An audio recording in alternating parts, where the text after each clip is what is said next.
Eh men, jwenn nan la bag.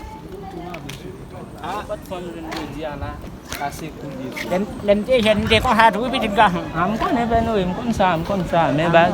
Mwen m tou do sa, men ne pat fam jwenn la m tou krakil frek. Men Lion, pot ti fam m konon te genyon. Te gen ta di sa. Kom sa, te flash nou ta mwen chabon.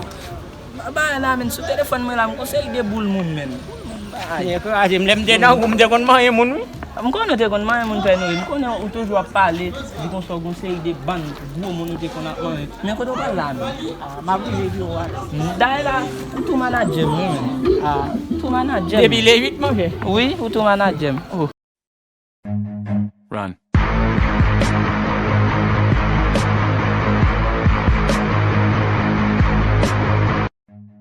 Run. Vive mwen alay mwen deja. Bonsoir. Bonsoir. Ki jan ye chéri? Mwen bien ou men. A fò men, so mò ou pase ou gade m. Ou e konet men? Ben non, mwen jwen kado kon sa. Ok, ki jan ou le men? Mwen pa mse Doris, se ou men. Mwen mè se Lion. Enchanté. Ok, Doris. E, enchanté ou, m fò an pil chéri. M ba m fò la dan lan pil boy ma. Tout manajem la, m kare manajem bago. Ou pa konen m fò? Ou a mwen je siye pou fò mwen se. Ou konen m fò mwen chè.